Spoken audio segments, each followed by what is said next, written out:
Hello everyone and welcome to Game 1 in a best of 3 series in the Cataphract division of the Mastapiece Theatre.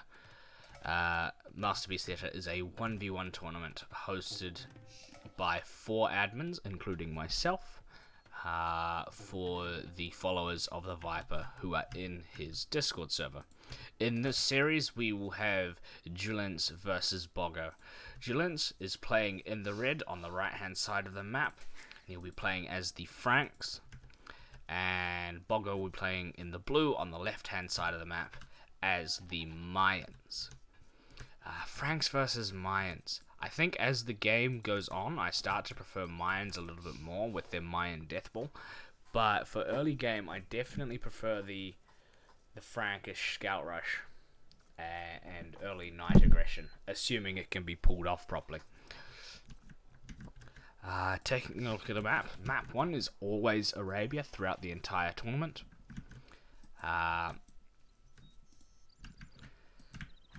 Looking at the maps for the players,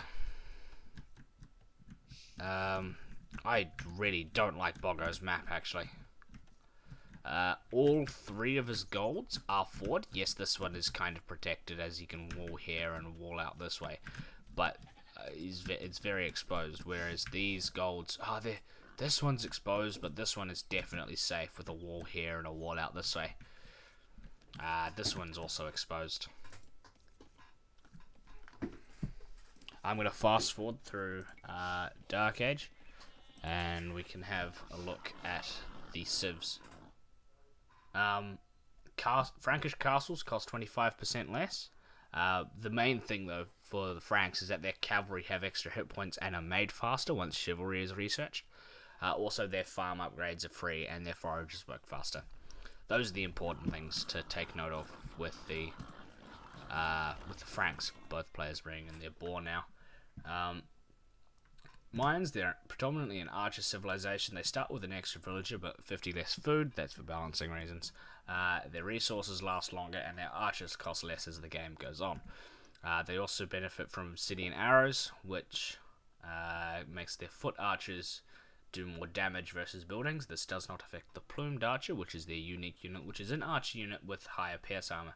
Also, Eldorado gives their eagle warriors more hit points, which will come into play when the Mayan if and when the Mayan death ball comes into play, which is just the eagle warriors and halberdiers mixed into one army. Also, their walls cost 50% less.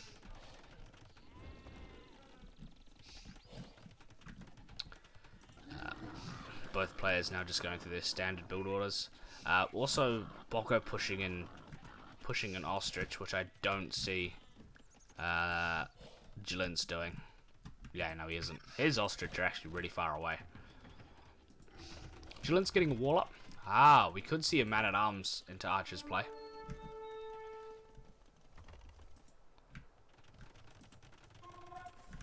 And we will see the man-at-arms into Archer's play. He's actually sending those militia forward really early. That'll be to save his scout, though. I think he can take that fight for sure. Julinse will see that there are militia coming forward, and he will expect them to be upgraded to man-at-arms as soon as possible. The obvious reaction here is to wall up. Both players in feudal age now. I expect to see at least one archery range be chucked down soon for the blue player.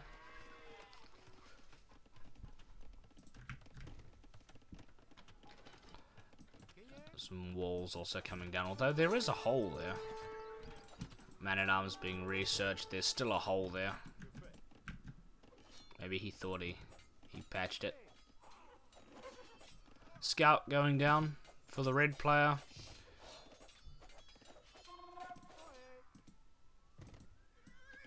There's also 2 man-at-arms going down. Villager going down for the red player. Another man-at-arms going down for the blue player. And the scout going down. Julinse will be happy with that. farms. We've seen a lot of peculiar farm arrangements in this tournament so far.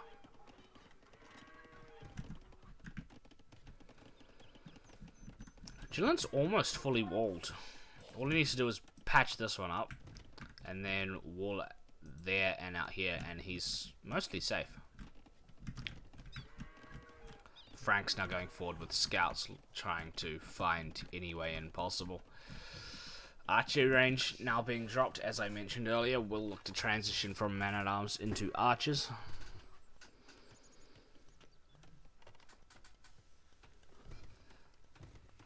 Spearman also out for Boggo. There is a hole, is there? No, there isn't. It looks like there's a hole, but there isn't. Julinse is housed, which is never ideal. Boggo with the Vil lead by 2 villages.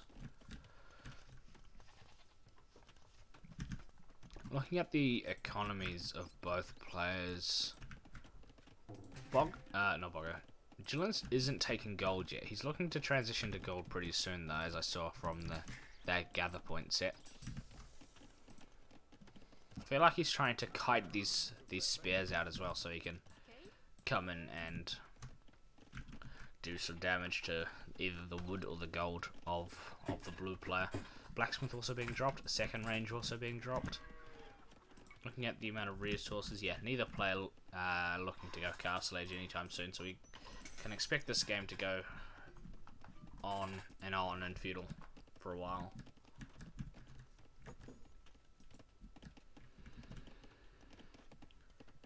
Frank player now collecting gold.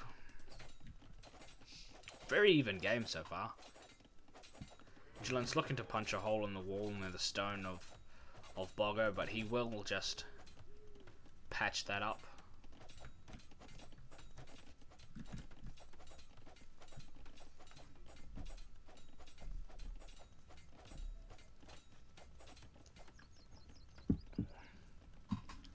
Julinse just trying to be really annoying with those scouts.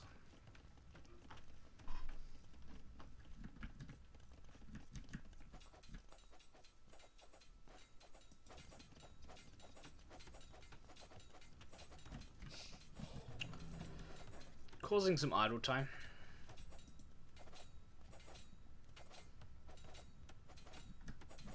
Besides this, not much else happening. There are archers and spearmen going forward for Boggo, and in reaction, the red scouts will come back.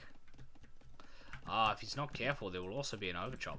Now I want to see if he scouted up there. He scouted up here, but he didn't scout over here. So I suppose it makes sense that he hasn't properly walled. Julinse moving his villagers over to this side to make sure that he doesn't overchop. That's a smart play. Also, Frankish skirmisher being produced. It's also about to click up to Castle Age anytime now. Does it as soon as he gets the resources. These players do look really evenly matched. Azu, can you bring up the elos of both players with Nightbot? Question mark.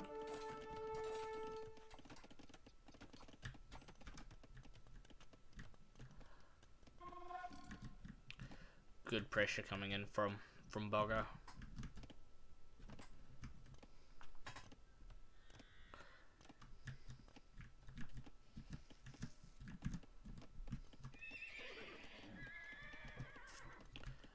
So there's about 100 elo difference between the two players, as you can see in the chat box there. Thank you, Azu.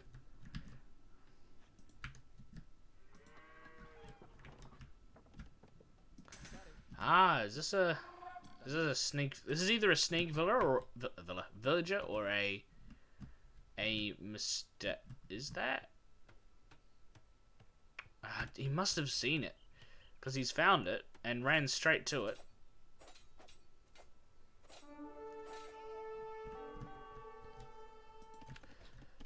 Maybe a good game sense, I don't know. If Julinse isn't careful, he's going to overchop here as well. Wondering if he realizes. He brings skirmishes forward. He hits Castle Age as Boggo is clicked up.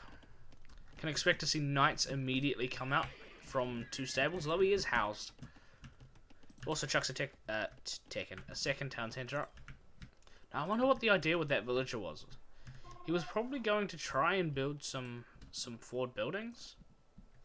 Either that or he misclicked with his gather point and sent a villager for a hike. Though I don't see how. Maybe he delete. No, he had to intentionally send it.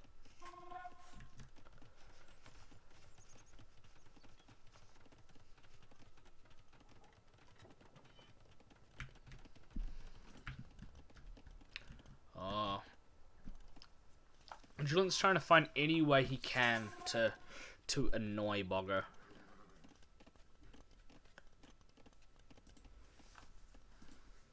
Meanwhile, Boggo coming forward with this group of archers again, looking to deal a little bit of damage. If Julinse isn't careful, he'll lose a villager, but he's being careful. Yeah, he's being careful. These knights now forward. He can afford to take this fight now, with the knights in play. They have defensive upgrades. The knights will do work, although crossbow is coming in very soon. He has to kill all of those archers now before crossbow gets in. Crossbow's in now and he should run away. He's opting not to though, which I think is a mistake. He is kill. Oh, he actually managed to kill all of them. He lost a few knights in the process though. Ooh, that was smart. Second town centre coming up for the mine player.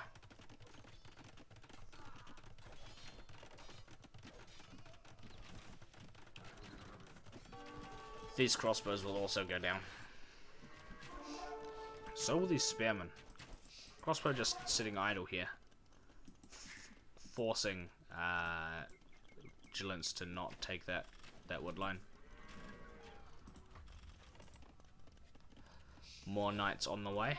Only producing from 1 stable, which I think is a little bit of a mistake. But it's not the end of the world.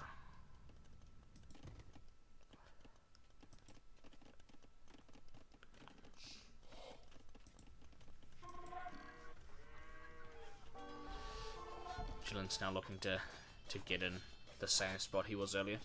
But Boggo's just going to wall behind it.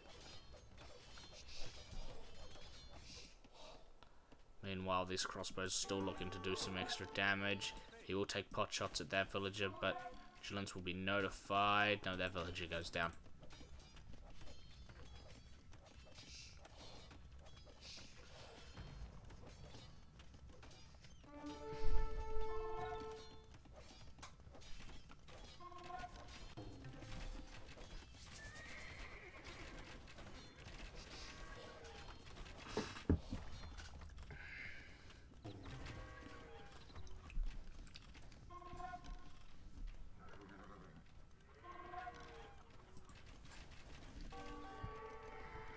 There was a knight that got in. I don't know where though. May have been this. It would have been the hole over here. At the moment, not too much happening. I can take a look at the eco between both players. Julinse with a lot of gold in the bank. I think he needs to get a market up, which he does have, and sell some of that so he can produce more knights. Either that or sell some of that and buy some wood so he can make more farms. Get some more villagers on wood as well. I would like to see him. Oh, he is. He's walling off this side. I'd also like to see someone build a castle on this hill. This hill could be super important, like in the series between Kiwi and Gurkha in Arambai Division. Hills can win or lose games, especially hills in the center of of the map like that.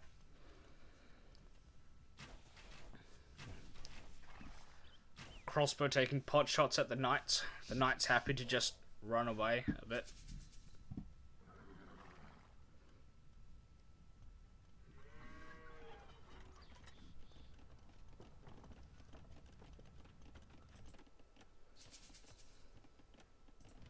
Still just walling on this on the far side.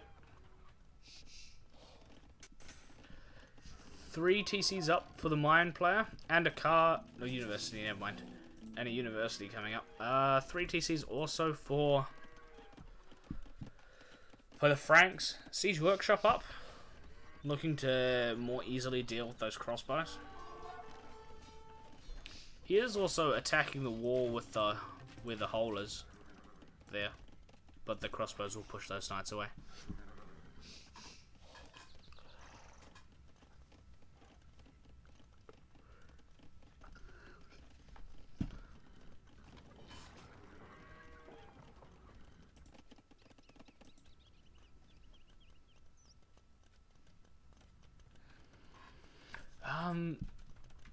Looks like Boggo might be saving for Imperial Age.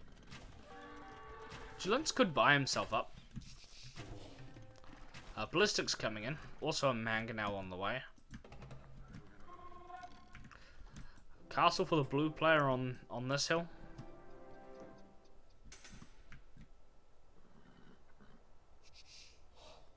Don't you just love that banner? That's amazing, isn't it?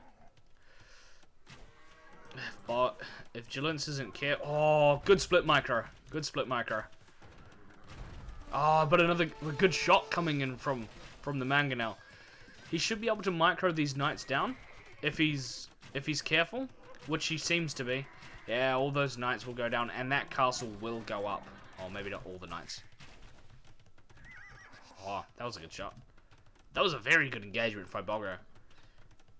Good split micro. Lost a couple archers to the Mangonel, but managing to get rid of all the knights.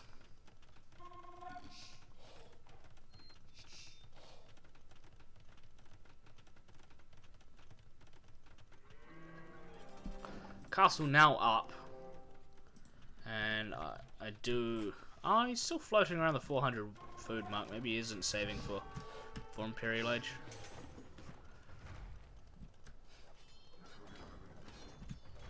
Julinse finally spending that gold. I think he's made a misclick here with making a scout cavalry, which is unfortunate, but it happens. I do that quite often. It's kind of annoying. Eagles. Maybe you will start to see the Mayan death ball. But I do think the crossbow numbers are quite the advantage over the low number knights. Also unupgraded, I must point out. If he had +2 defense, this would be much easier fight for him to take. He probably would have been able to clean up the army. This barracks will go down, but it does produce another eagle. Produce another 2 actually. 3 Mangonels out. I don't see a siege workshop for the Mayans, for the Mayan player, so perhaps opting not to. Saves the Mangonel by killing the eagle. Now he has open reign to go in and pressure the economy of Boggo. Boggo will relocate his gold though to that gold mine. 4th TC and a very, very defensive castle in a strange location. I would prefer to see that like here. He will start chipping away at this town centre with 4 Mangonels now. Julinse has got quite good, a very good aggression going on. It's behind in villages, behind in military, but I think he has the better unit composition. Because he can just use these Mangonels to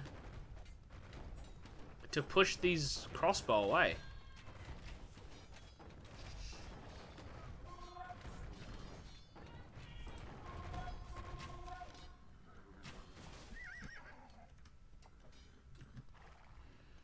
Manages to take that really low HP Mangonel down there. He will send one Mangonel forward to deal with that town center.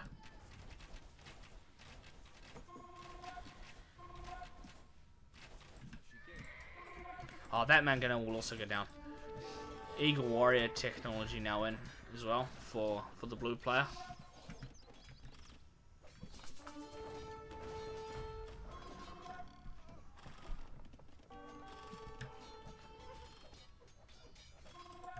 The crossbow's now opting to just... he's opting to send the crossbows forward now instead of dealing with the knights at home. I think he feels like he's got... he's done enough defense to be able to clean up the 3 leftover knights. Now, does Julinse see this? The answer is yes. He is also fully walled on this right-hand side, so this entire portion of his eco is safe. Especially with that town center there and this castle here. Got a very, very safe economy, but there is a hole. And the crossbows are in. Well, just passing. Maybe not just passing. We'll kill that villager. And decides to run out. Could have killed 2 or 3 more. Now, I don't think Obsidian Arrows has been researched yet. No, it hasn't. Otherwise, that house would be being damaged a lot faster. Imperial Age now in for Julinse. And I see villagers going forward. They're just going to this gold though. See knights coming in behind, also a Mangonel coming in behind. These archers are kind of trapped, but if he can micro enough, don't send the Mangonel in by itself, send the knights in as well. Ooh, he could lose that Mangonel if he's not careful. He's got to send the knights in, which he is. If he wants to take a strong engagement, he definitely needs the knights, not just the Mangonel. This TC will be denied. There's no question about that. But there's a lot of villagers going down as well. Oh, it's a good Mangonel shot as well. And these knights will slowly inch their way through the ranks of the archers, but there are eagle warriors in the base in Julinse's base too. Boggo now only just getting up to Imperial Age with a good raid coming in, but he's going to lose all of his military in the process.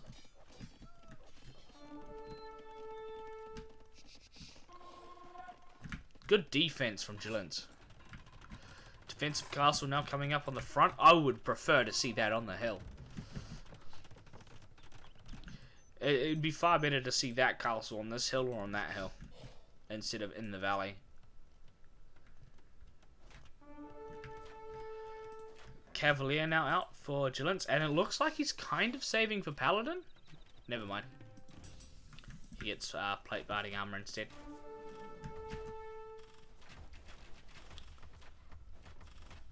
I don't think we'll see Paladin this game.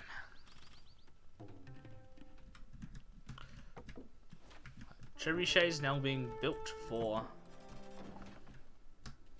the red player.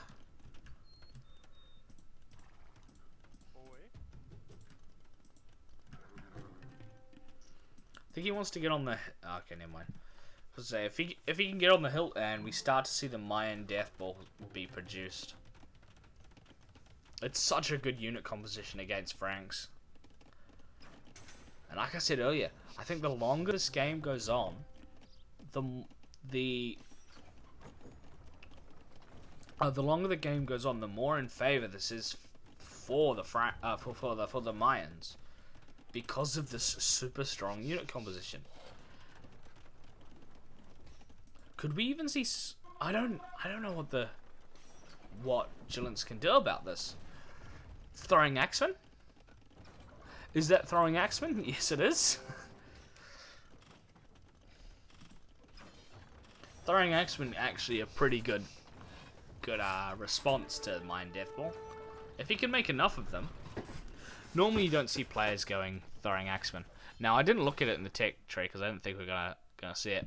Throwing Axeman is an infantry with range. and bearded axe gives them an extra range. Strong attack and very effective versus other infantry.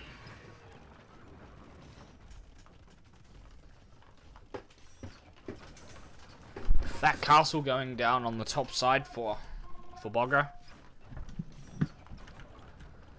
Almost mistakenly said Dogger that time. 2 crossbows down here just raiding that gold. I imagine he'll be taking off that gold. He's opting to attack with the villagers, but the villagers will go down. That's not that smart. I mean, he's going to lose them anyway, but there is a cavalier coming down here, so it will actually clean that up. Castle being built and two more barracks. This castle will now go down, or start to be attacked. Plumed archer. I don't think I agree with the plumed archer play. I think he should go eagle. Eagle help, and then back it up with some siege to deal with the throwing axemen.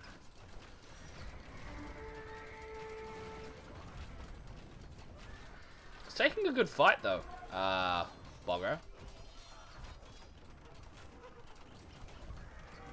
Managing to deal with, I'd say, most, or not most of, maybe half of Julinse's standing army there.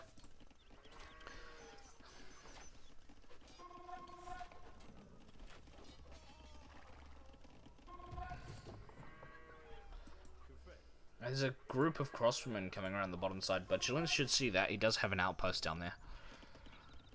Scorpion out, which is something you don't always see from Franks. I think he commits to throwing axemen now after seeing the... It was such a tough game. He has to commit to Cavalier because that's his best unit. And then throwing axemen to deal with the halberdiers, but then you've got the archers in the back, and the halberdiers chew through the cavalry, which can't get to the archers. I still think this game is in favour of the Mayan player. Taking extra resources at the top of the map. There's also a large group of arbalests in Red's economy. Will kill all of these villagers, and this group will go here and start chipping away at more villages. Julinse is paying attention though and does see it.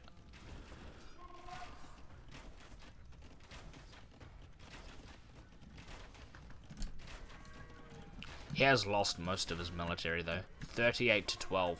Also 168 population to 116.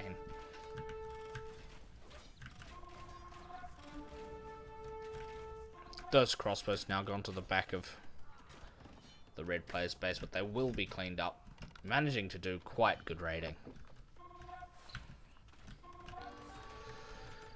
Another 2 castles being dropped by Bogger, so he is looking to fully commit to the throwing axeman. Throwing axeman, I don't know, what's better, the eagle warrior or the throwing axeman? The throwing axeman, because it's an infantry with that strong versus other infantry. Is that what the description is, or is it strong versus? No, it can't be strong versus archers because it has low pierce armor. Yeah, strong versus infantry. So throwing axemen come out on top versus the eagle warriors, but they require castles to build. So if the castles of the Frank player go down, then I don't think Frank player can win. But he's holding on for now. He did take a good fight there. Slowly massing up the throwing axemen. Everyone likes the throwing axemen. It's a cool unit.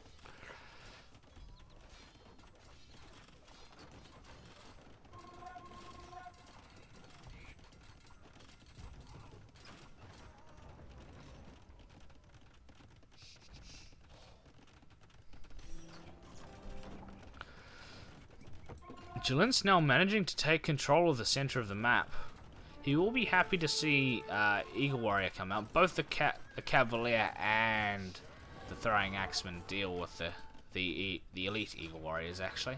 I think they also have El Dorado. Oh, not yet. How well do these... Oh, yeah, these throwing axemen do damage. That castle at the top goes down as well. I think that opens up most of all into here of the blue economy. He could just, assuming he cleans up this army, he could just run in with his cavalier and do serious damage to Boggo. Boggo taking this gold in the bottom of the map. Julinse does see that, but isn't going down there to stop him.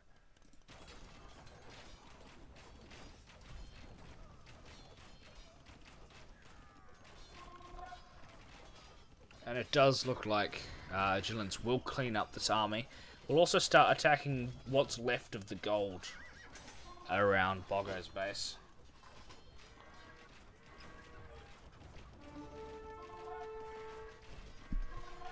Julinse is slowly but surely putting this game into his favor. Quite literally throwing this game into his favor, actually, with the throwing axeman. I heard a relic also being collected by Julinse, so he's looking to get a little bit of a gold advantage. Oh, he's got so many resources. Both players, actually. They could be spending those. Should be spending those. Light cavalry coming in for Julinse. I don't know if that is the right decision. I mean, it could work out, but it's not the Franks' best unit of choice, obviously. Chivalry being researched as well, so his stables are going to work 40% faster now. Before it was 168 population to 116 in favor of Boggo. Now it's the other way around. He also doesn't have any military. That could have been the game-winning fight over here, actually. I figured with the amount of resources that Boggo has, he's able to produce. Maybe not. Maybe he holds on. There is quite a large army up here, and they will slowly but surely push their way down the blue economy. I think this game is going to be won by Julinse. He is actually quite far ahead now. Siege slowly chipping away at the town centres. This is a good first. Never underestimate the throwing axemen. Yeah, I agree. They are a strong unit. You just don't ever see them. Well, clearly I'm wrong in saying that because we're seeing them, but you know, they're not a commonly used unit. Boggo taps out of game 1, calling the GG. How's that? The player with 100 less elo comes out on top in game 1 of this best of 3 series. That was a really good game.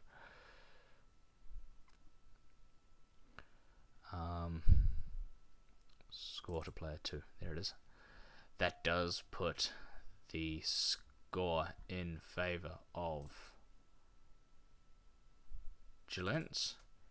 He got his ass beaten. Oh, it's 1. He got his ass beaten by a girl.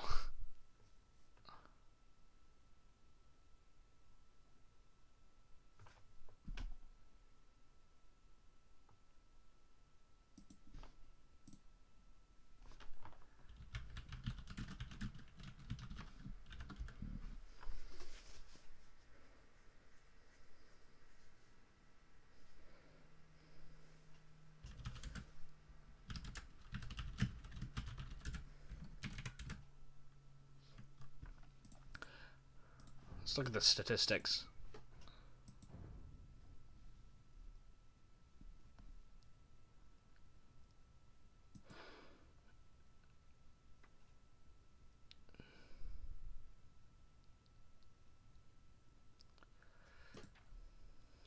Yeah, economy quite even across the board. Close feudal time, fast, and then it was still faster though for Julinse. She takes game 1.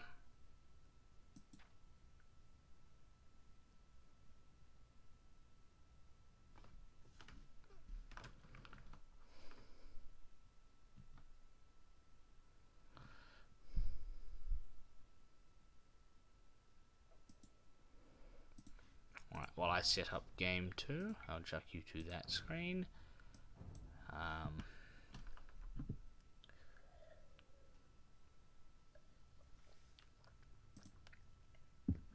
Alright, so the home maps of both players.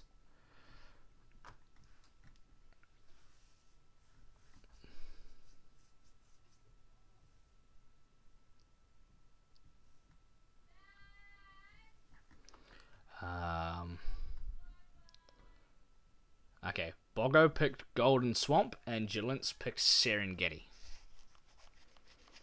And the next map is in fact Golden Swamp. So we'll load into that game. Chuck you over to the right screen so you can see. And welcome to game 2 in a best of 3 series between Julinse and Bogo in the Cataphract division of the Mastapiece Theatre. In the red we have Julinse, and she will be playing as the Byzantines. In the blue we have Bogo, he will be playing as the Japanese, and this is on Golden Swamp. Both of these civs, really good choices for this map. Both of these civs, very strong on hybrid maps, such as Golden Swamp. Golden Swamp being the only hybrid map in the map pool. Talking a little bit more about Golden Swamp, you don't start with the same amount of gold that you would on a map like Arabia. This is because all the gold is on the center island. It's very important to get control of this as the game goes on. Otherwise you can't make as good units. If you lose control of this late game, it will slowly snowball out of your favor. Let's look at the civs, shall we? Byzantines. Their buildings are more tankier as the game goes on. Their camels, skirmishers, pikemen, and halberdiers cost minus 25%. Their fire ships attack 20% faster, and advancing to imp costs 33% less. Also, Town Watch is free. The unique unit is the Cataphract, which is a knight that does trample damage, I think. Except if you don't let the player in the middle get to the outer ring. Oh, exactly, but there isn't any gold on the outer ring. Besides your starting gold. So assuming that runs out, it slowly gets more in favor of the person who's got control of the middle. Unique text, Greek fire gives their fire ships an extra range, and Logistica, which gives their cataphract, makes it so their cataphracts can cause trample damage.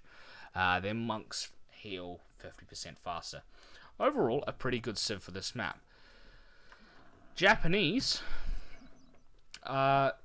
infantry civilization, but they also have quite good naval bonuses. Well, when I say naval bonuses, they've got a good water bonus, meaning being that their fishing ships have 2 times hit points. Now, this is Byzantines are kind of a good civ against Japanese because of that 20% fire fast rate on their fire ships and fire galleys.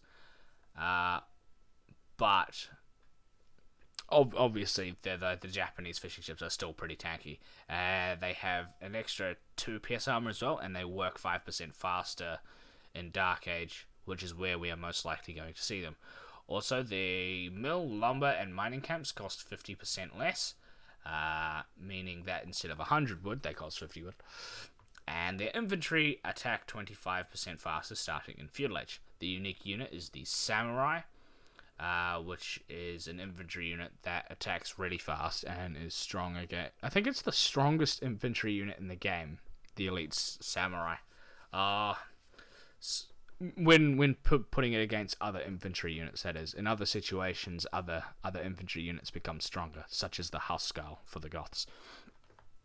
Unique text, Yasama, which makes it so that their towers shoot extra arrows, and I'm going to butcher this, Kataparuto, which makes their trebuchets fire and pack faster. Also, their galleys have an extra 50% line of sight.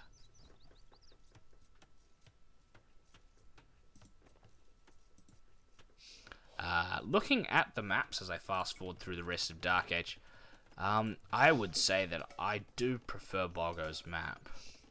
He can, assuming he scouts it properly, he can wall out here. He can also wall the front of his base and this side, and all 3 of his golds are safe. Where in comparison to Julinse's map,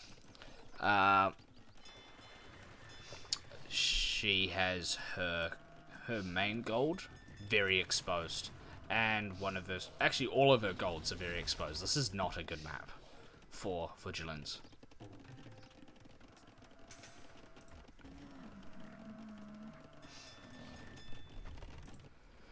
Both players starting to get a little bit of a fish boom out.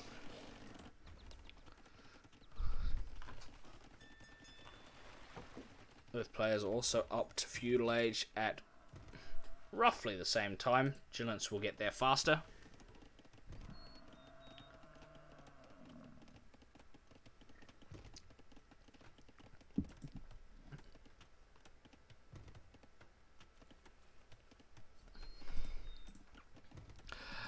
Interesting. Boggo's adding a second dock. That's not something you always see on this map. Boggo also being annoying by attacking the fishing ships. But Julinse isn't bothered.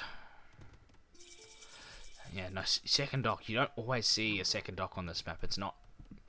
You don't normally see players go full water.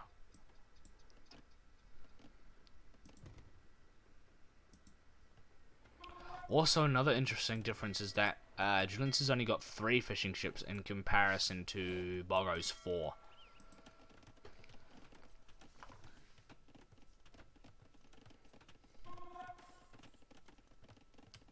Julia's so good. She is pretty good.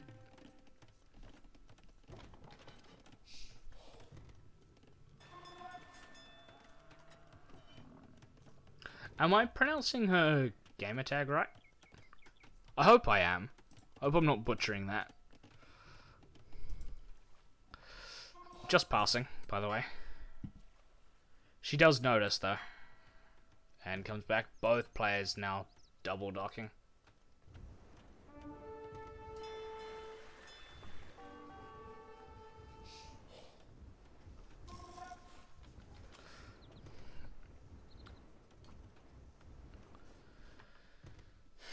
Also, interesting unit composition. You've got the fire galleys for the water, but then you've also got the spearmen for the water. I find that quite funny. Boggo pulling the low HP fire galley out before it goes down. Also opting to make a galley, which I think is a smart decision, seeing as the spearmen are there. However, both the fire galleys going down. I'd like to see a demo ship from the blue player, and he is making. Spearmen have a +9 bonus versus ship. Do they? That doesn't make sense. They do. Wow! Look at that.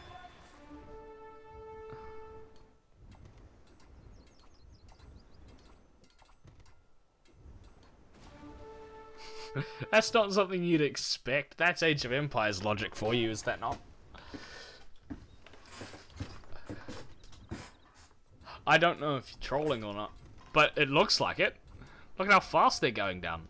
Look at those pointy boys work. Yeah, no, they do. That's awesome.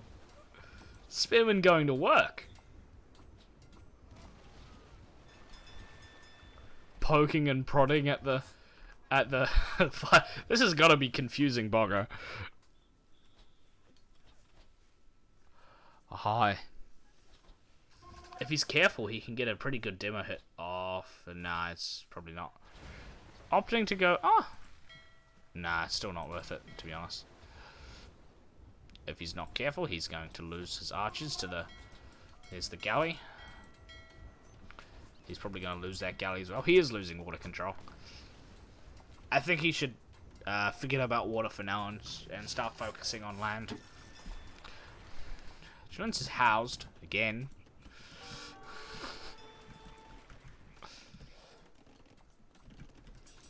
That's pretty pog. It is. That's it's quite funny, actually.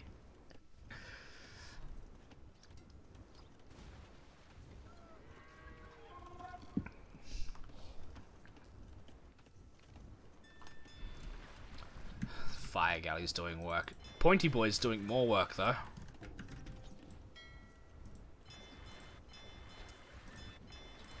Building a fishing ship. And an extra Fire Galley. I think he should be able to micro this down. There's a demo coming out now. He cancelled the fishing ship.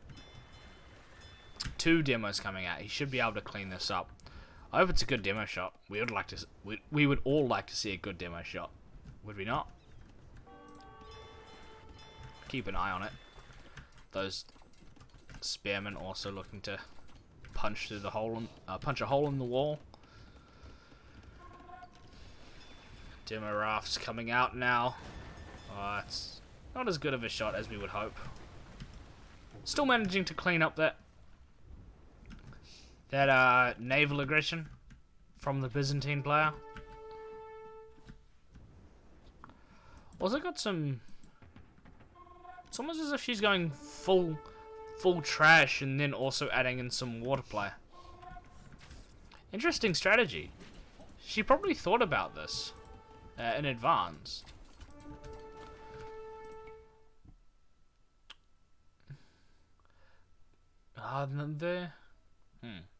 Spearmen don't cost less. They still cost the same. She definitely thought about this. It's like, okay, I'm going to go spearmen and fire galleys, and I'm going to poke the shit out of your navy. Also, some pretty good raiding coming out.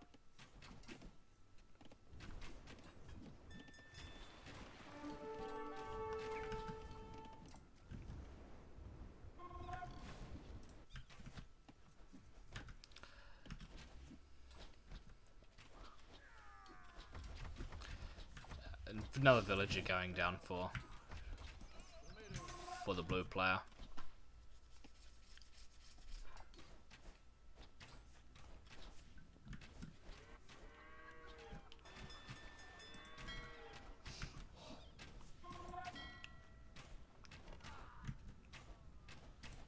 Another villager goes down.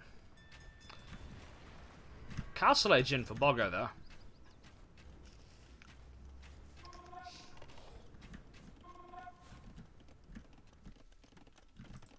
Having to relocate that lumber camp to the back.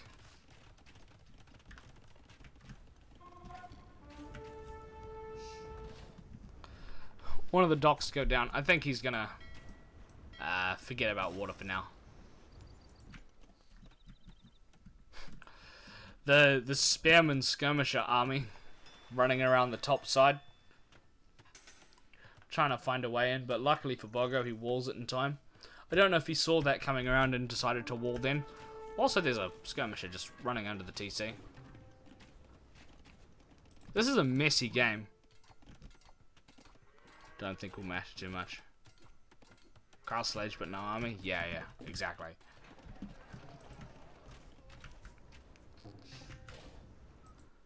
Also, Julinse taking control of... or starting to take control, rather, of the Center Island. Second town center coming up for Boggo. Also a stable. Maybe looking to go Knightsy. Yeah, let's go Knightsy.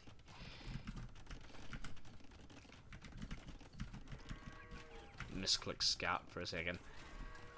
Also getting researching crossbow.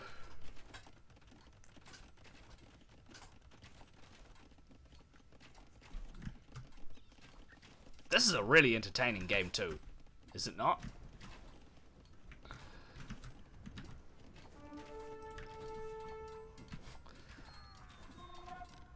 These spearmen still looking to find a way in. They should be cleaned up though by the superior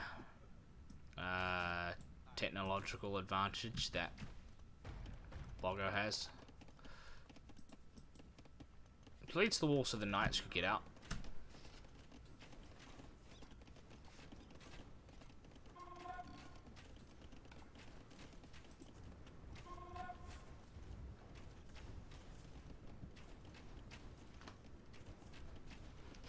He keeps trying to build this house, but there's a hole as well.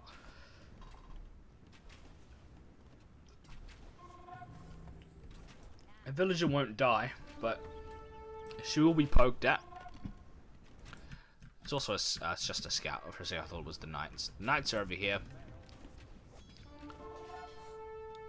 Knights do actually do good damage to fire galleys. Oh yeah, no, it makes sense for melee units to be very good against all ships actually, because they don't have any melee armor.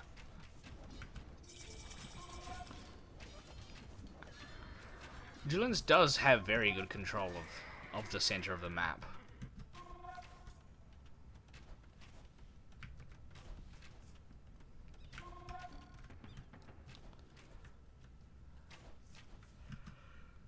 She's researching more galley now, so this entire navy here will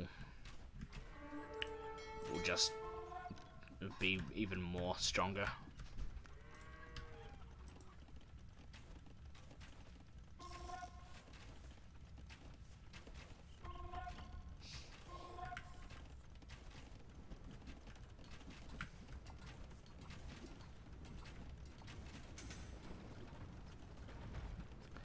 Julinse looks like she has a commanding lead, actually.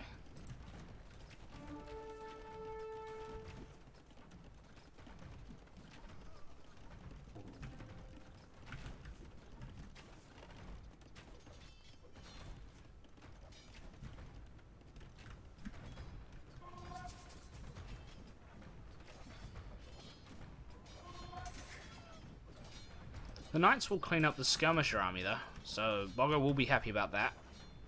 He might be able to claw his way back into this game. He does have the villager lead, but he's behind on military. 3 town centers in comparison to the 2, I think, from Julinse.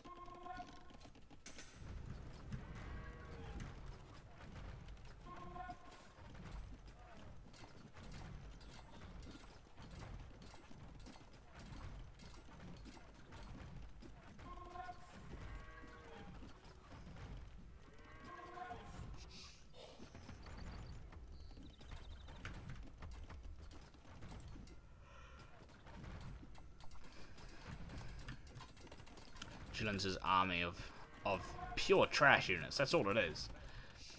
Slowly pushing their way into the blue base. Julia wants to finish this early.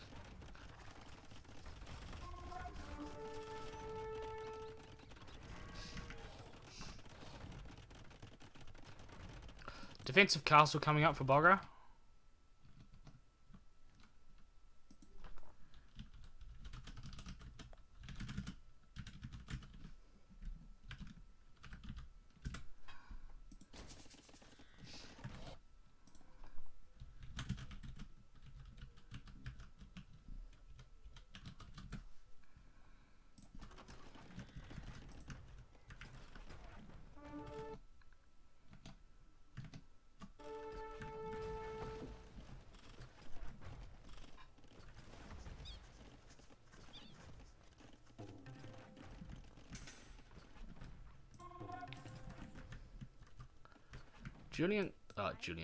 Julinse coming forward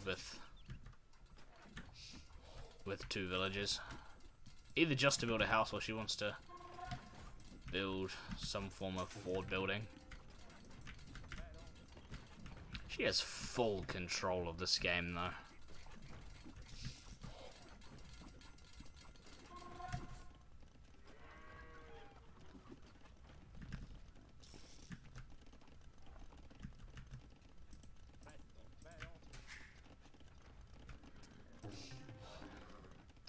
Boggo with a massive villager lead, though, but I don't think that accounts for anything when there's no military being made.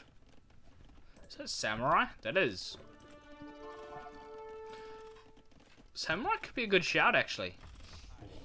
Against the pike and skirm composition of Julinse. They're not upgraded, so they're not too good yet. But if Boggo can mass up enough samurai. I think that can be the win condition. There should be a Byzantine counter though, like a stable and some knights. Which I don't see yet. There's a siege workshop.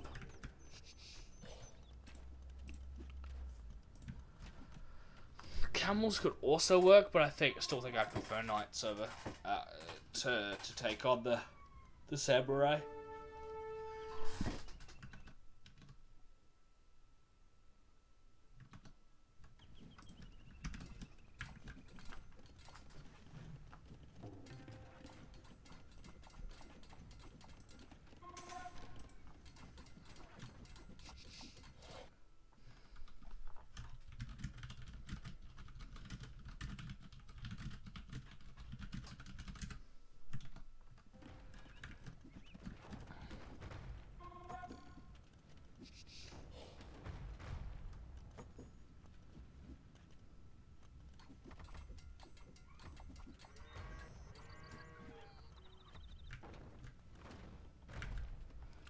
Julinse coming forward with the manga down now.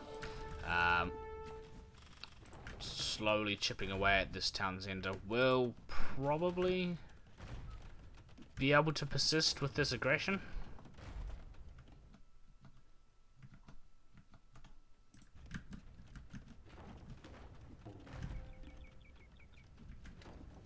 Second manga now also coming in.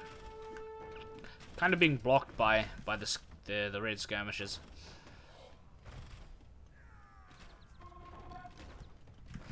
More samurai are being massed. It's kind of unfortunate for Bogger that he only has a single castle. And I think he's actually been taken off stone. He does have another stone mine back here. Oh, he's got... was that his 5th town center? 1, 2, 3, 4... yeah. 5 town centers and castle age. He's got a massive villager advantage and economic advantage. But he doesn't have quite enough military or the upgrades on his military to be able to deal with... crossbow in now as well for Julinse.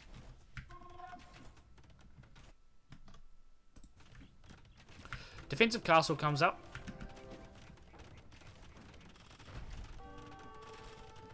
I think Bogger was slowly pulling this game into more of his favor. Also important to note that there are 3 knights at the top of the map.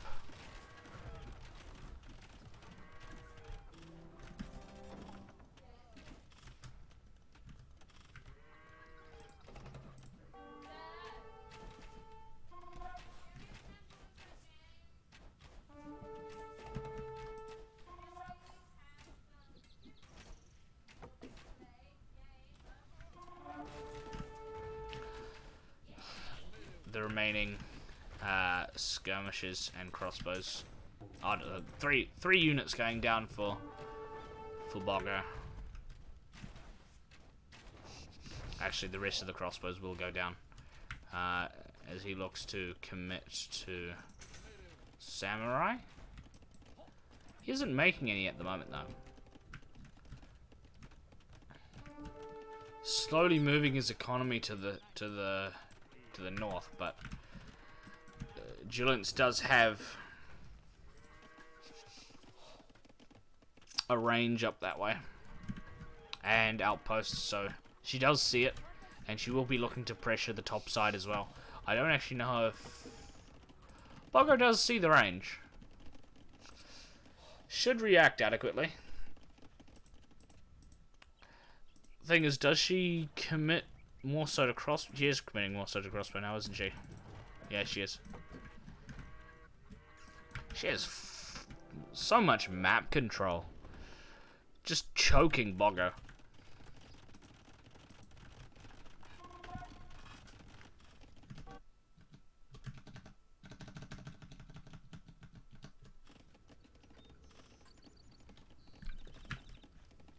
Chucks a defensive castle up in the top there. Was built rather quickly.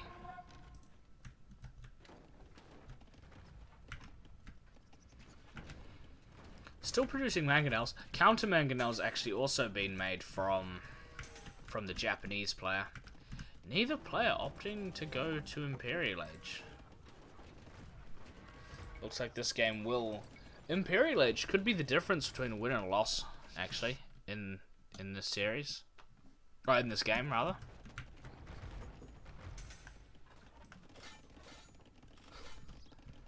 The samurai just poking away at that. Oh, good shot. Boggo could have taken a shot and gotten a 2-for-1 deal. The samurai just poking away at that archery range. Range also, 2 ranges being chucked up for Boggo. I've also heard a monastery for Julinse.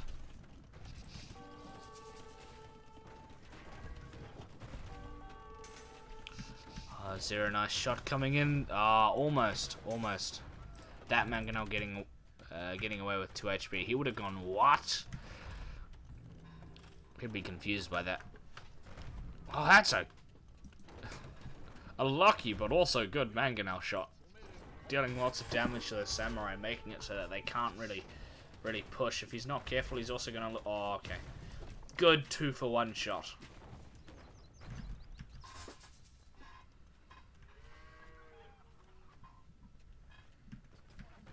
That was a good 2-for-1 shot. Finally got it. Also another good mangonel shot, killing 3 skirmishers. This has been a good series so far. Both players up to Imperial Age at relatively similar times. It's such a close game. Even though Julinse does have a significant military advantage, it's still a close game. I've noticed that there are 3 samurai walking around the top of the map, but I think they have been scouted. Also, those 3 knights that were raiding did go down. These samurai will die.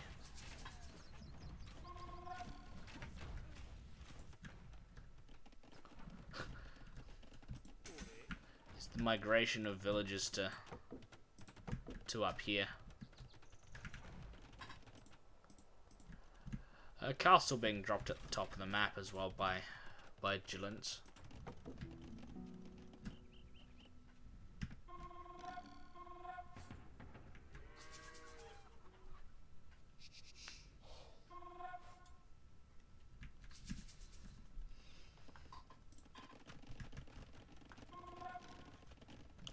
Julinse will get to Imperial Age first. We'll have trebuchets out. And there they are. These samurai also raiding the top. You may have forgotten about them, but they are there.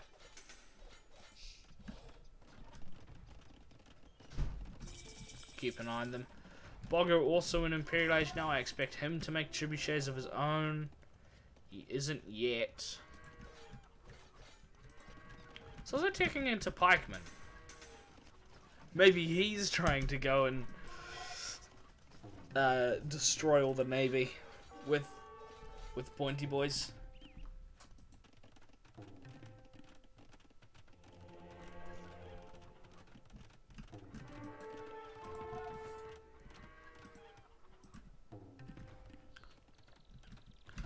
Pointy boys could be a good guess. I don't know if he saw the stables. Actually, I can just check. He did see the stables. Okay. So pikeman is a good shot. Yeah, of course, he goes to attack the ships, but he will run away from the massed range units. He's only now just building his first trebuchet, from what I can tell. Oh no, there's one there.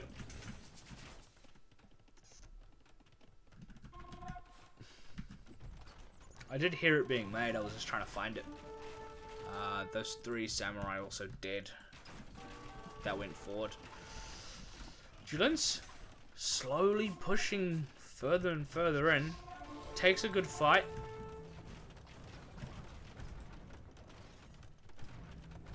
Still extremely close.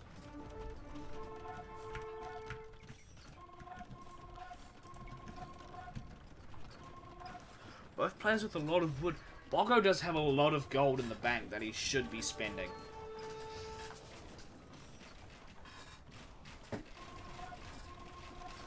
It may not be the best play at the moment, but he could go for. No, not even then. I'm thinking he could go for Cavalier to try and deal with the arbs, but then there's lots of spearmen out, which haven't been upgraded to Halberdier yet. So Cavalier could be a good option. Want to save it for siege? But he's not making any. That's the thing. He's made 2 trebuchets.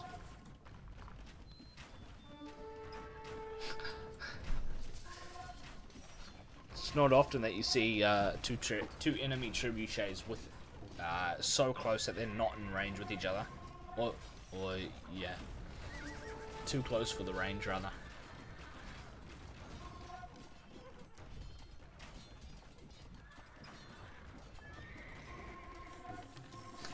He moves back a little bit so he can attack. I hear a monk looking to convert one of the skirms. I also see a horde of blue dots going towards the bottom of the map, which Julinse should see. She doesn't. Trebuchet going down. Bogo now has the lead in score, and in villages, and in population. Not quite in military yet, though.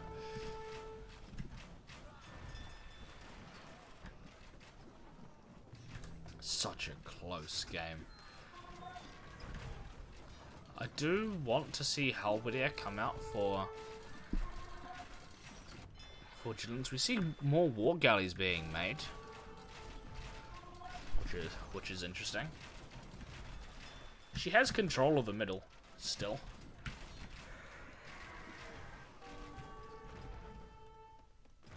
And the longer this game goes on, the more important that's going to be.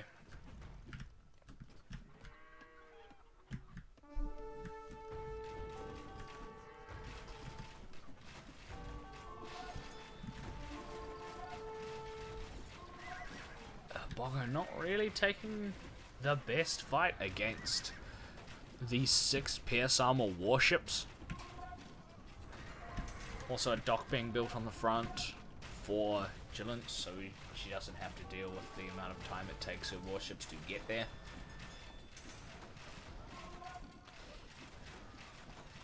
Is she slowly crumbling though? Trebuchet's now coming down for Bogo.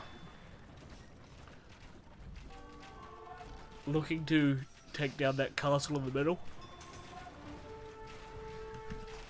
If he can get control of this island, I think that is his win condition. He drops a castle. Is that a palsy castle? No, I think he can defend it. He does drop a castle on the mangrove shallows.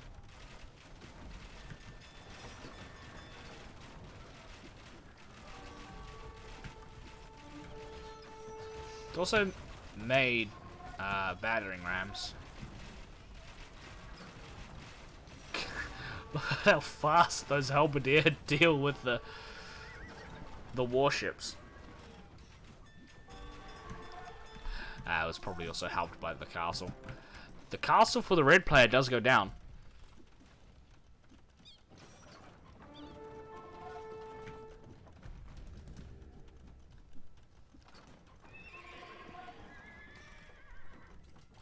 No, I don't think so.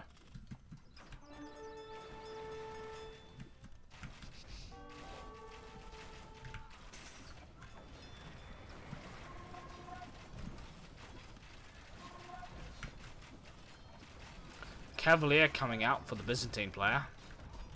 Could be a good decision, but I don't think it's going to be the most useful unit in the game with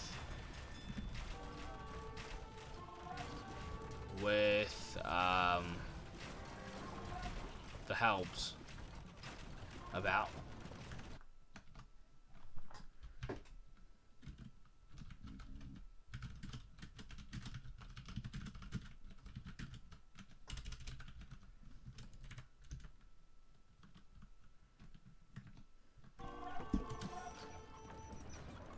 More Cavalier coming in now.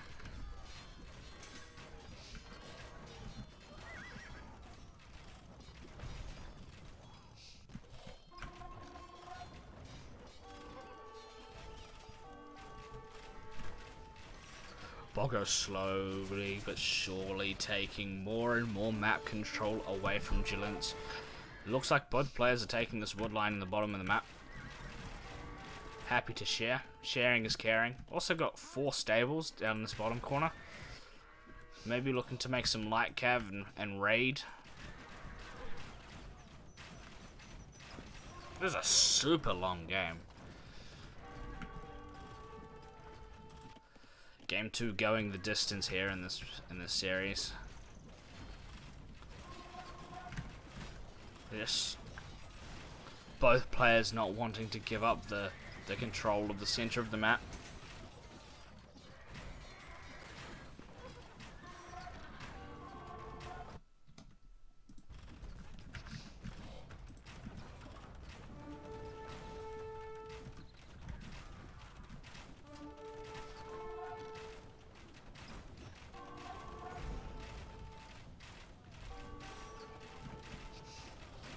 Bombard cannon now, actually.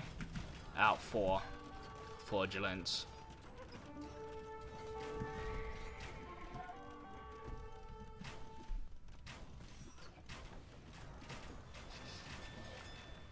Demos? Oh, yeah, no, that could be a very good option, actually. There are light cavalry in the back for the blue player, sending more in. I don't think Julinse has realized. There is also a hole here, which is quite lucky for Boggo. Boggo taking more and more control of the center island. Samurai, skirmisher, trebuchets, halberdiers, also killing so many villagers with these light cav. Also ramming down this castle, but that ram will be dealt with.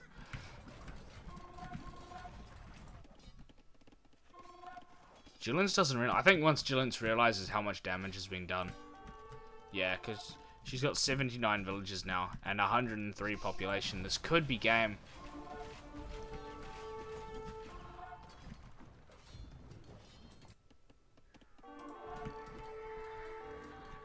And it is game. Julinse calls GG after an incredible comeback from Boggo.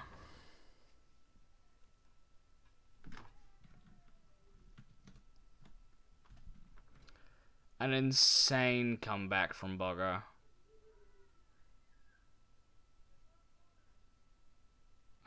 She is even as surprised, yeah. How? She says.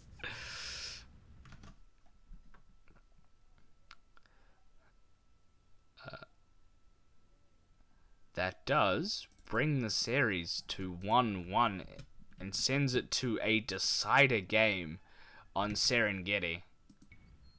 Let's look at the statistics first before we get there. Hey Kigo, if you've only just tuned in, you've just missed one of the best games of the tournament so far. So make sure to check out the VOD, it is worth a watch.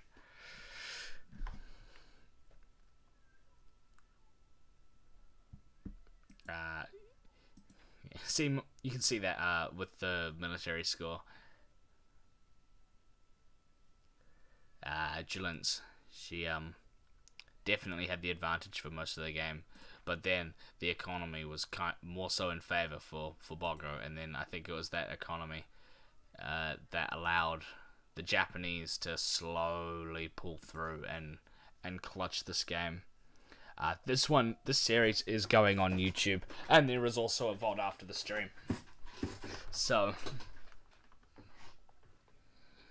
just make sure to check it out when you have time.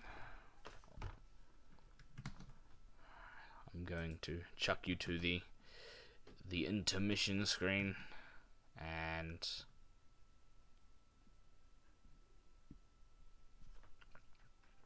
I think it was just the fact that Boggo was able to hold on.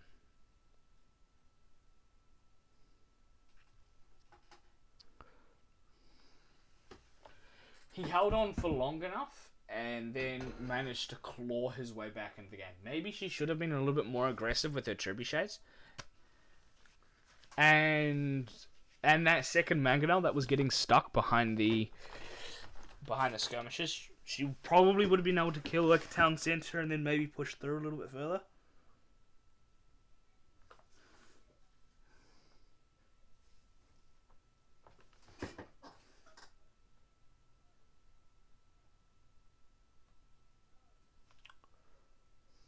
Pretty good game though. Really, really good game.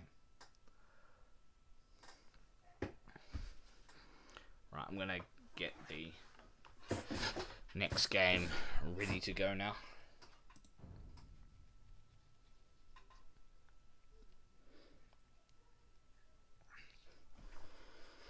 If Boggo fights like that to stay in the series, this third game is probably going to be nuts. Hopefully it's going to be nuts.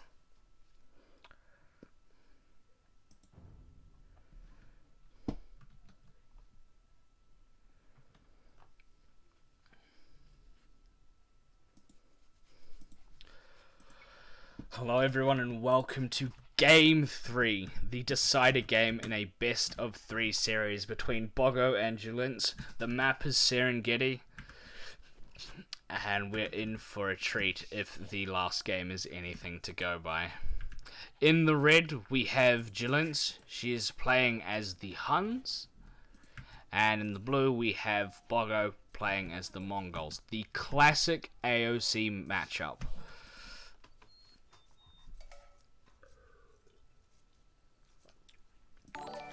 We have... Oh. Thanks Kigo for the subscription. You are the first subscriber, so I thank you very much.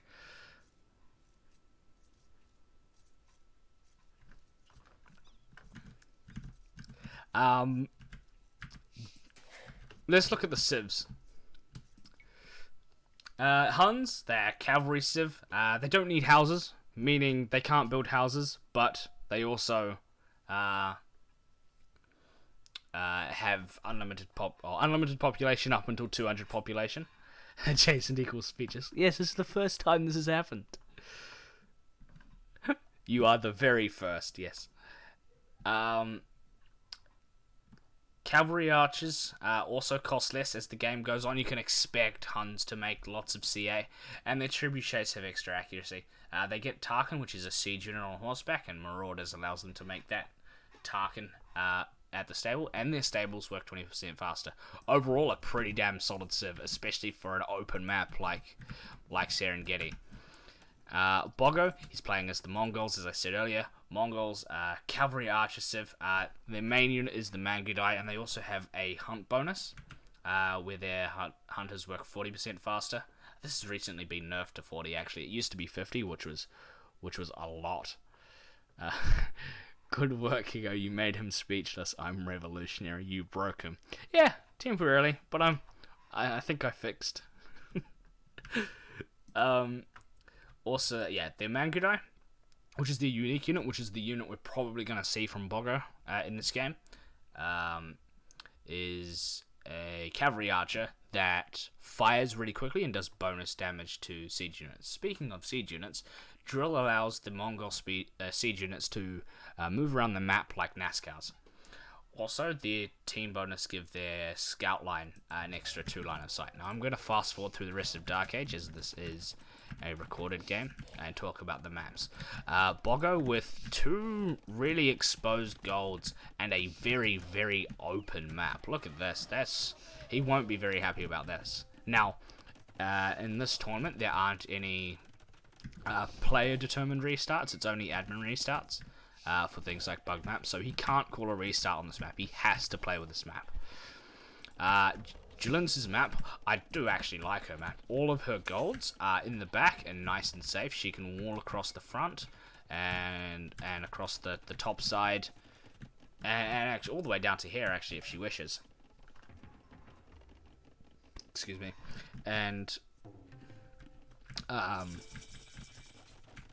and can play really safe throughout the game. Now I'm expecting stables to go up for both players as I slow down as both players are about to hit fuel age. Julinse maybe forgetting to build the barracks and trying to rush it up with three villagers. Now later on in the game, I would expect Huns to transition into a cavalry archer / knight play, and I would expect Mongols to just stick with the cavalry archer, as that is what they're good for. That villager running back to the town center almost taking an extra hit than what it needed to. Tarkans might come into play. Oh yeah, true. They could come into play as well.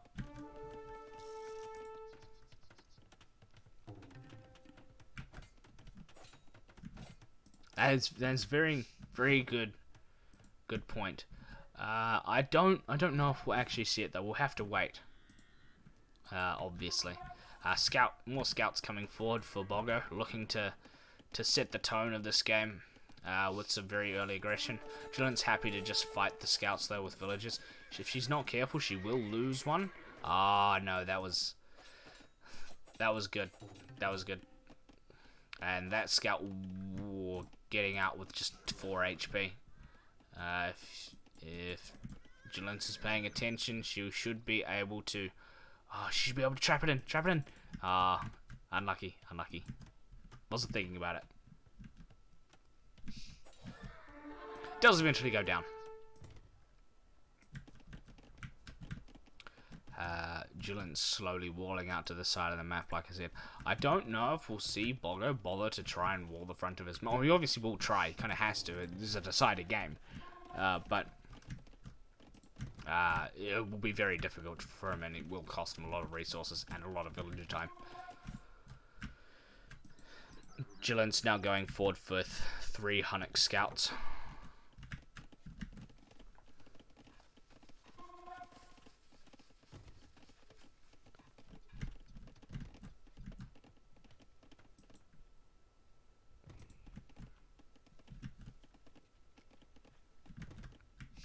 Looking to do some damage. There is an exposed villager on this side of the berries, but there are spearmen there, so they will just push the scouts away. Also 3 scouts at home defensively. Boggo's housed. Julinse will never be housed in this game. It's 4 AM for you guys. Yeah, no, it's only the stream's super late because I was super late this morning. This won't be happening too much often as I continue streaming. Yeah, they're Rex.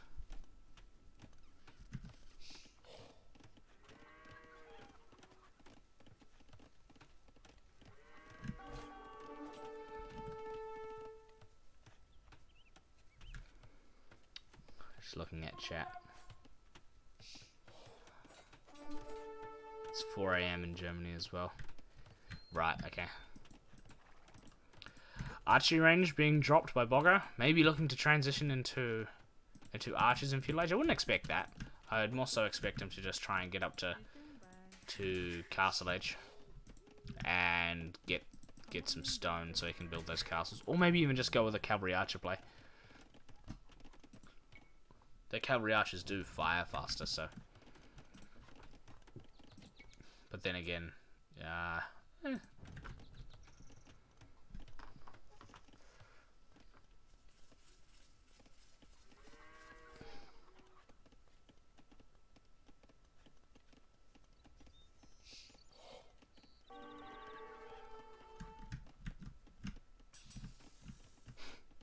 am trying to get as much coverage of this tournament as possible. I personally feel like it is important to shine a little bit of spotlight on the players in the lower division tournaments. There is a hole in the woodline there. That's the problem with this map. Julinse will be very happy with that. The acacia and baobab trees, they have holes in their forests. So, but yeah, no. What I was saying, I am trying to get as much coverage of this tournament as possible. I feel like it is important to shine light on lower tier tournaments, so that people can see up and coming players towards the top, or on their journey towards the top, assuming they get there.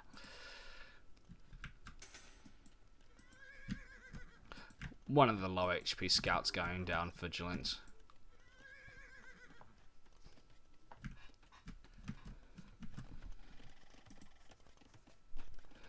He's kind of got a wall off. There's a hole there though.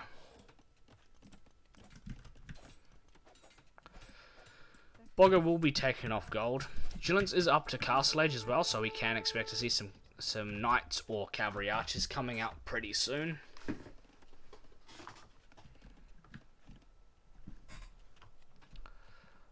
I feel like, seeing as he's already got a stable up, he might actually try to go for take advantage of the faster producing stables that the Huns have.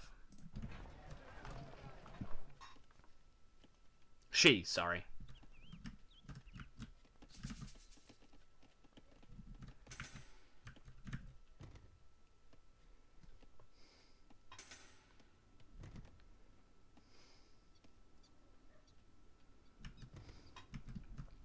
Yes, no, that is a good point, Azu. I would like to cast more of these games live, but because of my time zone, I can't really.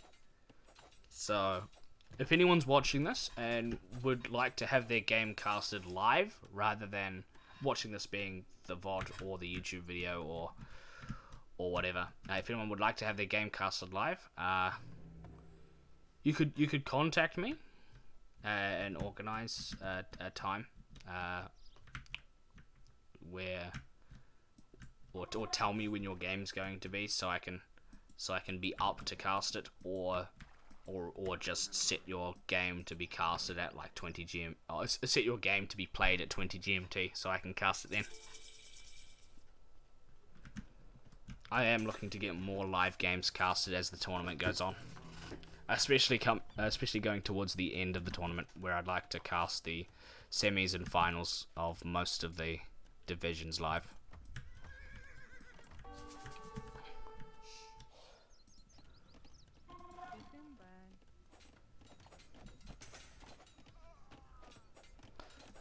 Quick walls coming in here from Julinse, as she blocks out the scout pressure from the Mongol player, while she tries to pressure with her own scouts. That's not a good fight though. She will lose at least one scout there. If she's not careful, she could also lose a couple. Camels. That's something I didn't think of. She is going with a cavalry archer approach, which I thought she might.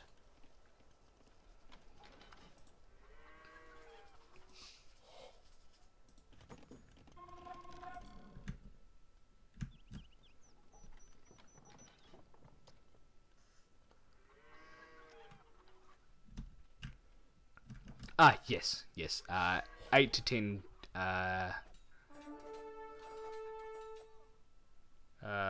20 to 23 GMT is about the range where I cast games. I've just got to hope that if I'm going to be casting lots of live games, that they don't go too long, so I'm not too late to work. Cavalry archers now coming in on the top side of Boggo's base, but they should be pushed away by the camel spears and knights coming out for Julinse, for Boggo. Meanwhile, the scouts are still being a nuisance at the top of Julinse's base.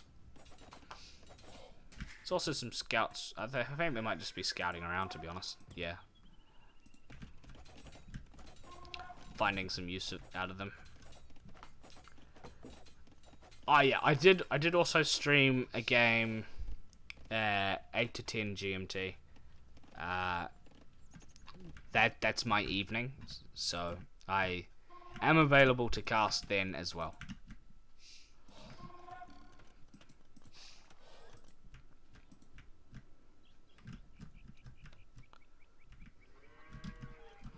cavalry archers coming back forward for the... Well, coming forward again, rather, I should say, for the red player. She'll just walk under the TCs and find somewhere where she can deal some damage. Kind of being trapped in by the knights, though. This could be a mistake.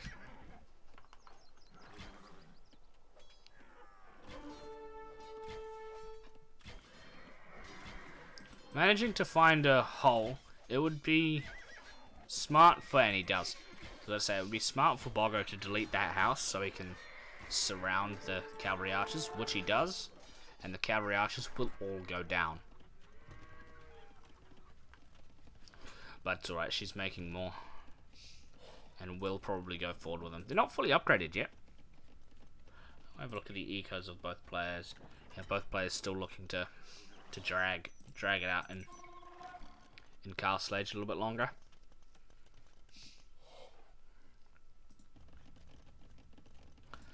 The knights and camels going forward for.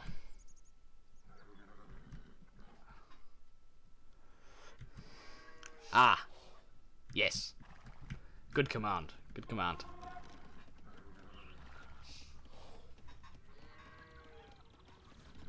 Now people know.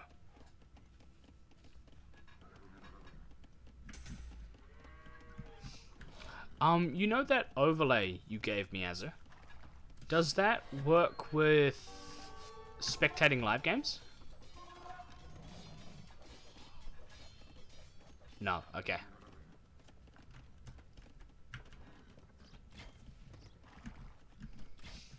It's only playing live games, right?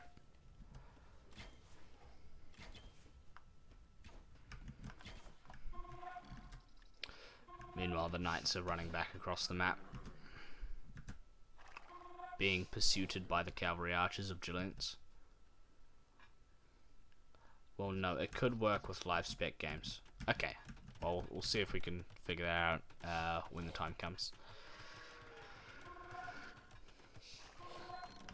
Mongol player opting for the knight approach. I'm not sure I agree with that. Maybe if he was mixing in some skirmishes as well, it could be pretty good. I did show you how to do it. Yes.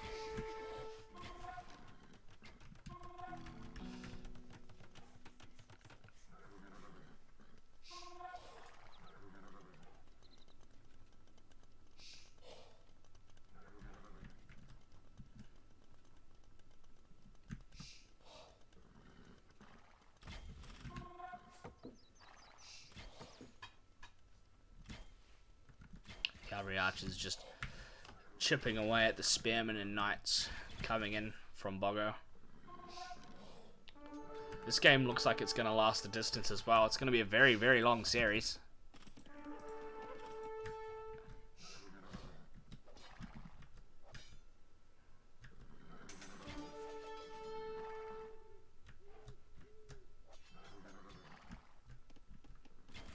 Julinse happy to just run away with the CA.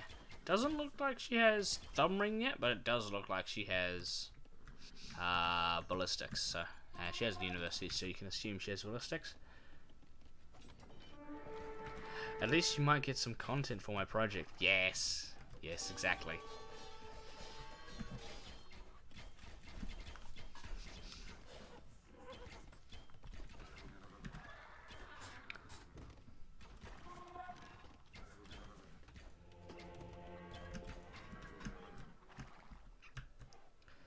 Cavalry archers still in pursuit of Boggo's knights. I did also hear a monastery come up, so maybe Julinse is looking to get some monks out to convert some of the knights. Could be a smart play.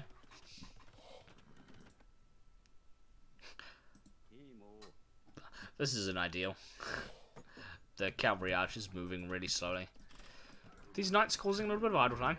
If they were to just run through, they could probably deal a bit of damage to the Hunnic economy.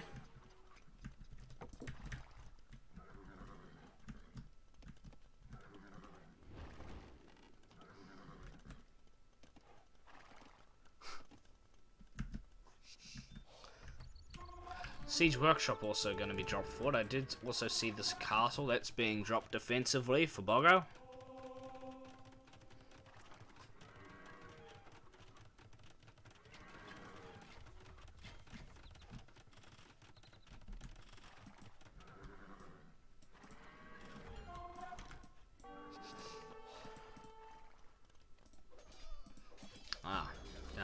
Julinse being taken off that extra gold. Also getting really close and personal with these knights. These knights will run away though. It's a little bit of a stalemate between the two actually. Both players not really wanting to make too much of a tech switch. Monks could be very important though.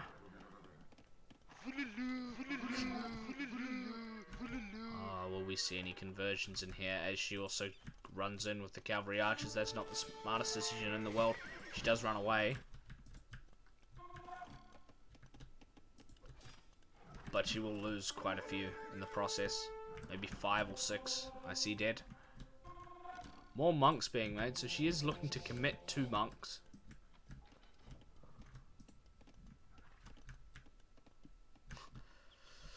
Both players with quite a lot of idle villages as well. Maybe just sitting in town centers or just standing around a depleted resource.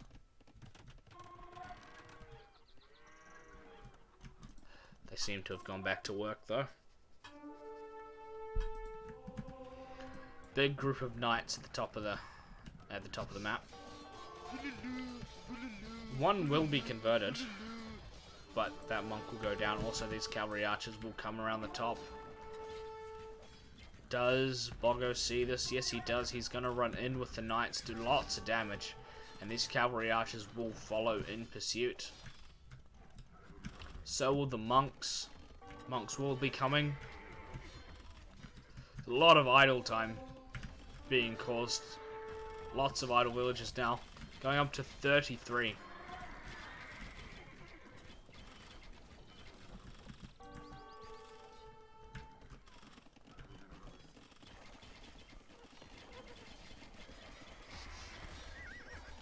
Knights going down for the blue player. This may actually end up being a waste of military. Is killing a lot of villagers though and causing a lot of idle time. But he's losing all of his knights in the process. I don't know if this is worth it.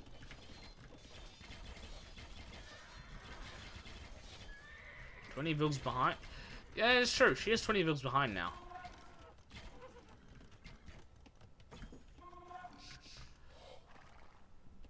I don't think losing 20 knights for 20 villages is a good plan.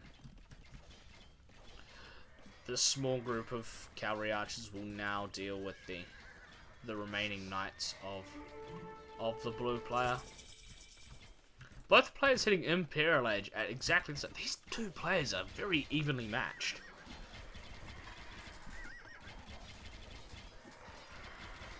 I'd love to see more of the series. Not gonna lie. It kind of sucks that it's a best of 3. Who knows, maybe both of them will make it through to the next round and we'll see them in the finals or something. Could end up seeing this series again. Or this matchup, yeah, this matchup again.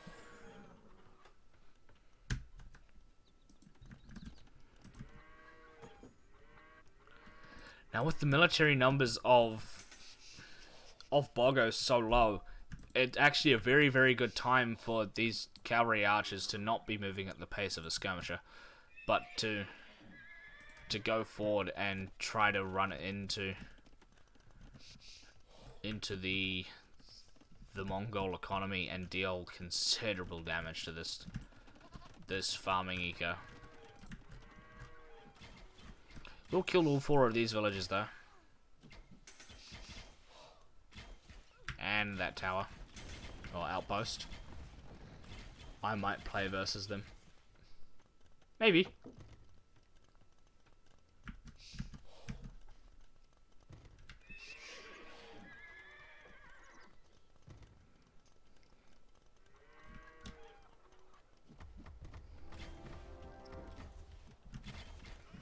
Magudai now out on the field for the Mongol player, which I do think should have come out a lot earlier. It's better for the Mangudai to take fights against the Cavalry Archer. They're not as upgraded though. Upgraded.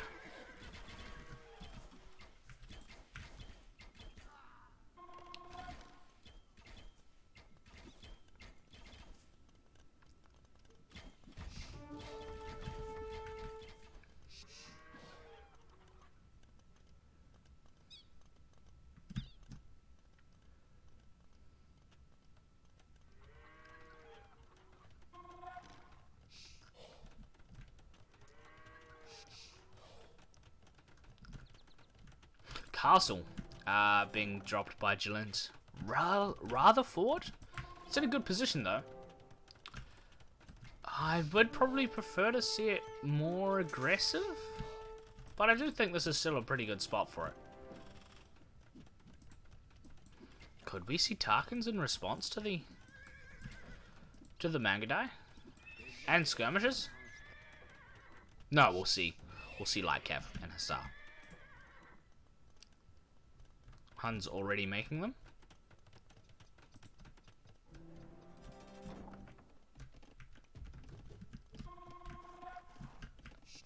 I don't see them.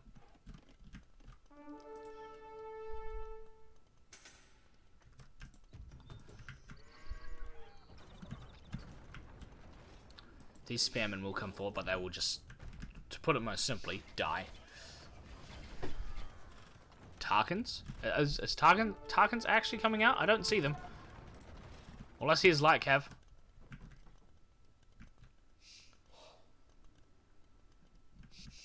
Did she, like, research the Elite Tarkan upgrade? I didn't see it.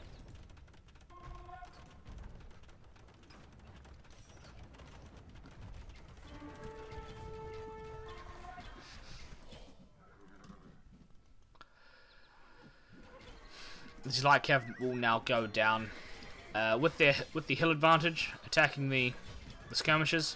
Although I think the skirmisher numbers are quite high. He will bring the military back, and they will chip away at the Light Cav. But I think this main skirmisher army should go down. Look at the... Okay, for a second I thought the trebuchets were trying to hit that. No, they're just hitting the town centre. That would have been cool. Mangudai going down for the blue player. Julinse is now quite far ahead in this game, like we saw in the last game.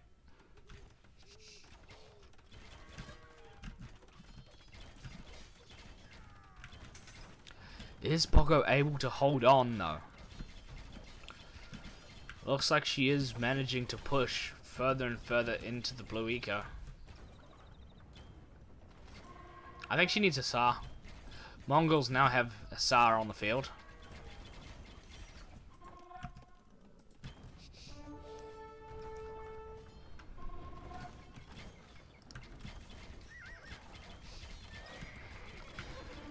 The Hussar of the blue player looping around the back of the trebuchets, looking to deal some damage to said trebuchets.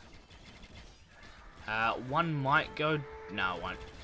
The Hussar will die.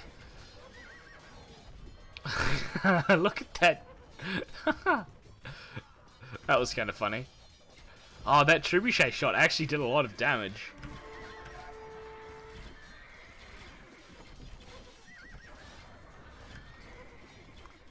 Boggo not taking that bad of a fight, to be honest.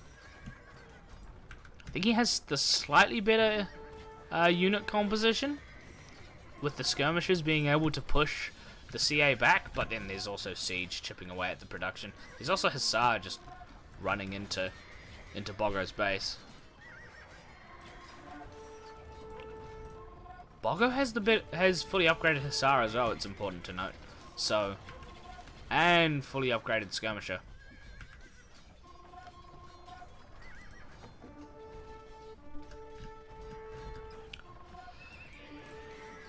Hussar without the attack upgrades.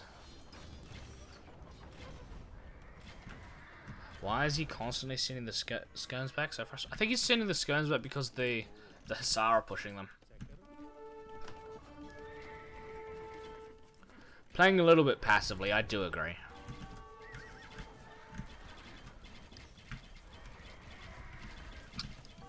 I reckon if this army goes down for Boggo, he does not want to tap out. He is the higher seed.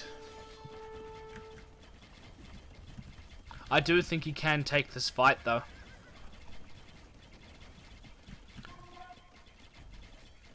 Maybe if he was to get, I mean it's too late now, but maybe if he was to get pikemen out or halberdier out, he could deal with the hussar and then push all the way back.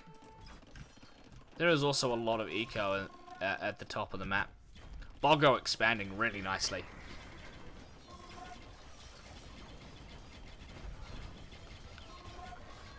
Azu, can I see the elos again, please?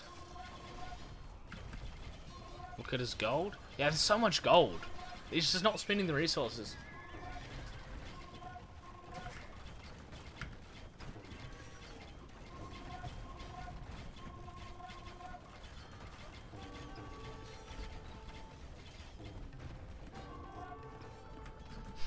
Nightbot's angry at you. It didn't work. There you go. Almost to 1500.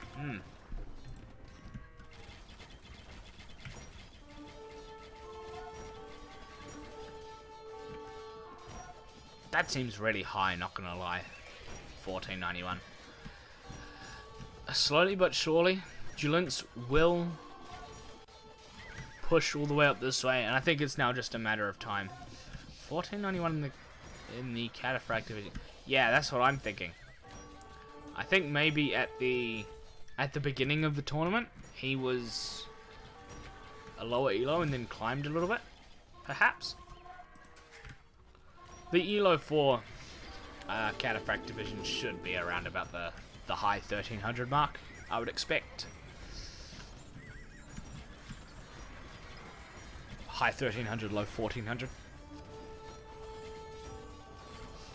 Yeah. I don't see the massed skirmishes anymore from Boggo. He's too far behind in military. They're even in population. For some well, that's something I didn't see. I was too distracted by chat. No, that's entirely my fault. Julinse has lost all of her eco. She's relying on this army here to carry her through the game now. These hussar are doing work. And Julinse has realized. Switch to red for a second. You can see the population here. Unless like, stream's broken. 57 vills, yes.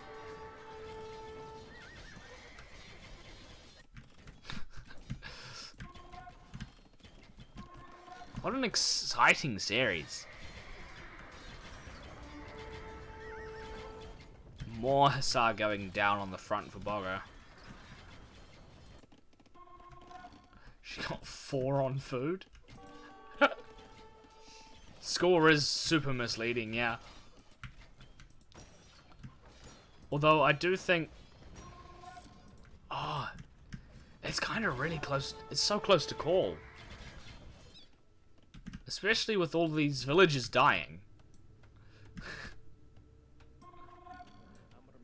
Building a castle defensively with a single villager. That hussar aggression has gone away though. And there's still all of this military forward for Julinse.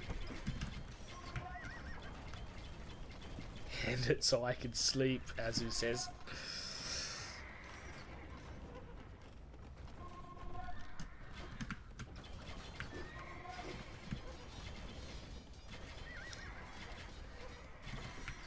I think once this castle goes down though, and it should be game over.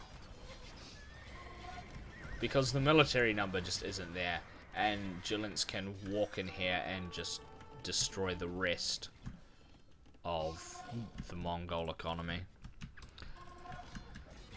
Why hussar?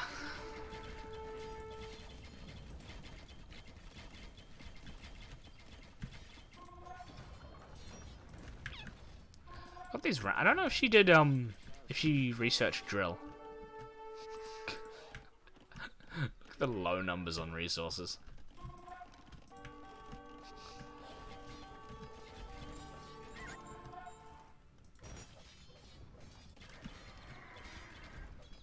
Also didn't realize he was being converted somewhere. Ah, there's a monk there. That makes sense.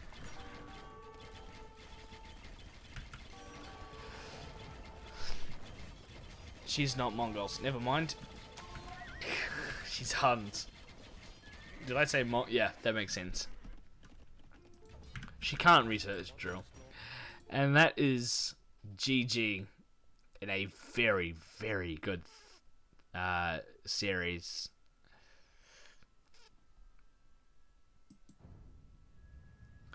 What an awesome series. It's absolutely nuts.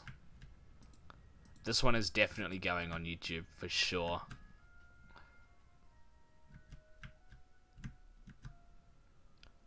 Let's have a look at the score before I finish up. Yeah, military advantage definitely for Julinse. More food and wood collected for Boggo though.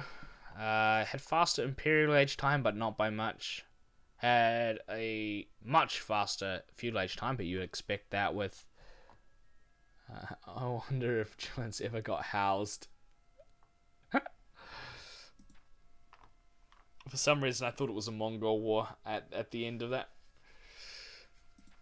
Look at the time. Yeah, you can see it's...